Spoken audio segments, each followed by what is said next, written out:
విశాఖపట్నం నగరం హార్న్ల శబ్దంతో, రద్దీ రోడ్లతో ఉదయిస్తుంటుంది.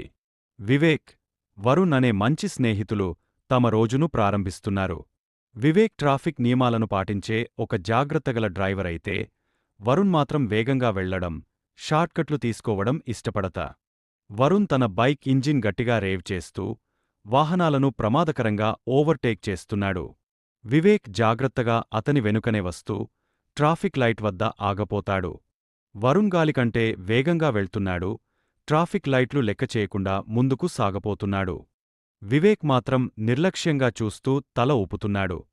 రద్దీగా ఉన్న కూడలిలో వరుణ్ మరోసారి ఎర్ర లైట్ను దాటుతాడు. అదే సమయంలో ఒక భారీ లారీ బ్రేక్ వేయలేక అతని బైక్ను గట్టిగా జీకొడుతుంది. ప్రభావం చాలా తీవ్రంగా ఉంటుంది. ఈ ఘటనను చూసిన వివేక్ కంగారు పడుతూ వెంటనే వరుణ్ దగ్గరకు పరుగెత్తుతాడు. చుట్టూ జనాలు గుమిగుడి, అంబులెన్స్ సైరన్లు వినిపిస్తాయి. ఆస్పత్రిలో వరుణ్ మంచంపై పడి ఉంటాడు.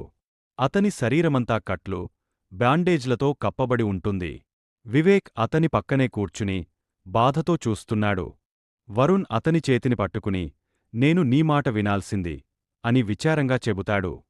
డాక్టర్ కూడా అతనికి, నీ అదృష్టం బాగుంది, కాని మరోసారి ఇదే తప్పు చేస్తే మిగలేదిలేదు అని హెచ్చరిస్తాడు. కొన్ని వారాల తర్వాత వరుణ్ మళ్లీ రోడ్డుమీదికి వచ్చాడు. కాని ఈసారి పూర్తి జాగ్రత్తతో హెల్మెట్ వేసుకుని, ట్రాఫిక్ లైట్లు పాటిస్తూ సురక్షితంగా డ్రైవ్ చేస్తున్నాడు. వివేక్ నవ్వుతూ అతనితో కలిసి బైక్ నడుపుతూ వెళ్తున్నాడు. ఈసారి ఇద్దరూ భద్రంగా, బాధ్యతాయుతంగా ప్రయాణిస్తున్నారు. ట్రాఫిక్ రూల్స్ మన భద్రత కోసమే. ఒక్క తప్పిదం జీవితాన్ని నాశనం చేయగలదు.